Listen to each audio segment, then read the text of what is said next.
Hi, welcome to another edition of Sidewalk Talk. I'm Steve Fortunato, founder of Shovel the Sidewalk. We're a marketing firm in Buffalo, New York. We help small businesses with their brands.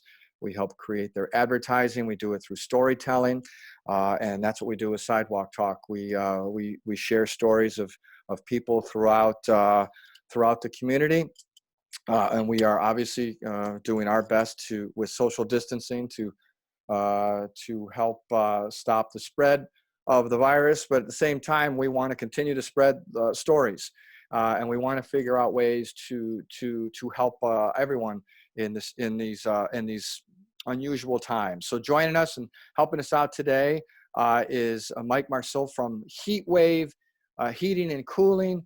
And Mike, thanks for joining us. I think I want to get right to it.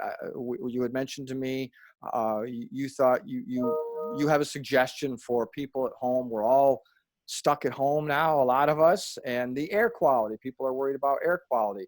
Obviously, they can go outside, can open their windows, right? But beyond the obvious, how can people improve their air quality at home? Thanks, Stephen. Good morning. And I just want to say that I appreciate you helping people out by reaching out and getting advice for what people can do while they're at home. One of the notable things for me is that people are going to be home for longer periods of time than they're normally used to, and they may not be aware of a simple little tip that can help them with the indoor air quality, and that's turning their fan on to their system. So what that means, Steve, is that if they have a ducted system in their home, and right now with the temperatures kind of being in the range of possibly not using the heat right now at this time, if they're not using the heat, chances are real good that on their thermostat, there's a button called fan, and it's set to auto. And all auto means is that uh, if they're using their system for heat, then the fan will turn on and it'll bring the air across their filter. With that being said, the filter's a critical piece of their equipment. And if the air's not moving across the filter, they're not filtering anything. So rumor has it that some point this week, we may even be hitting 60-degree weather and people won't be using their heat. And they're going to have people in their houses longer than they normally anticipate. So if their heat's not on, they're not using their filter system that's attached to their furnace, and that's going to make the air a little bit stale inside their home. So what they want to do is go over to the thermostat, and they're going to find the fan button or switch, and they're going to want to turn that to the on position. And recommended is, if you do that twice an hour for 15 minutes an hour, they're going to circulate the air in their home, which is going to help clean the air with a clean filter, of course. If they have a dirty filter in their system, it's probably not going to do much of anything.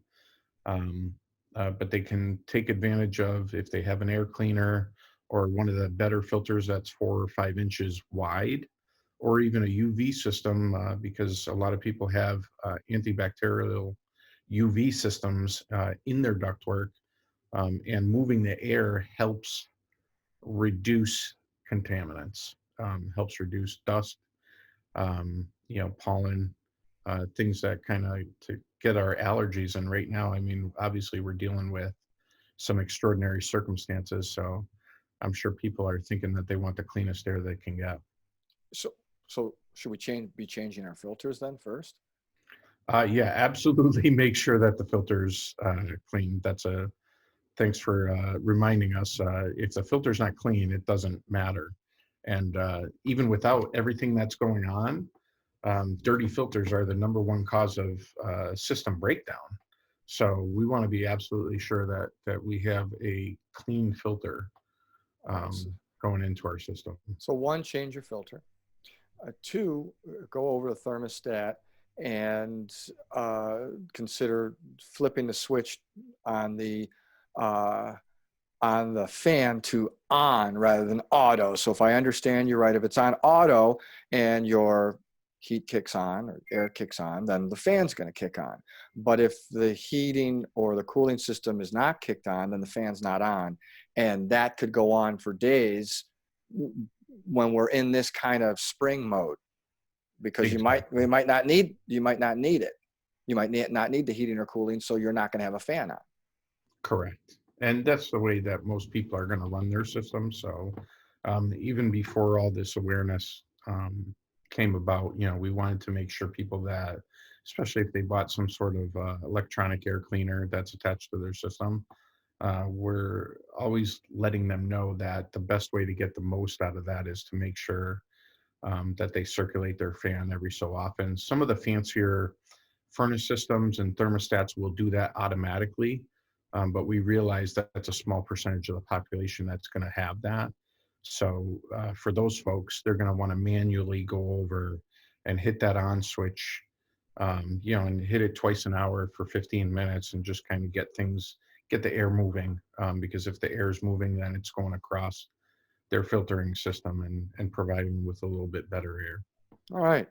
Great suggestion. I appreciate it. And I appreciate you taking out time, Mike, because I know that you have another meeting coming up in the next minute or so. So that's great advice. Change your filter, turn your fan on. If your furnace isn't running, turn your fan on and do it every hour for about 15 minutes is your suggestion. Excellent. You got it. Mike Marcil from Heatwave Heating and Cooling. Thanks. That's it for this edition of Sidewalk Talk. You can download all of our Sidewalk Talk podcasts on your podcast platform of choice. You can also check it out. It's also on YouTube. But if you want to see or watch any of our podcasts, visit our website, shovelthesidewalk.com. Also, if you or someone you know has a story that needs to be shared, or you have a great piece of advice like Mike from Heatwave does, just go to our website, fill out the form. We will get you on this podcast. We will share your story, and we will get that information out to the public. Again, thank you, Mike. Thank you to the audience. Thanks for listening. Thanks for watching. Thanks, everyone, for participating. We will get through this. I'm Steve Fortunato, and this has been Sidewalk Talk.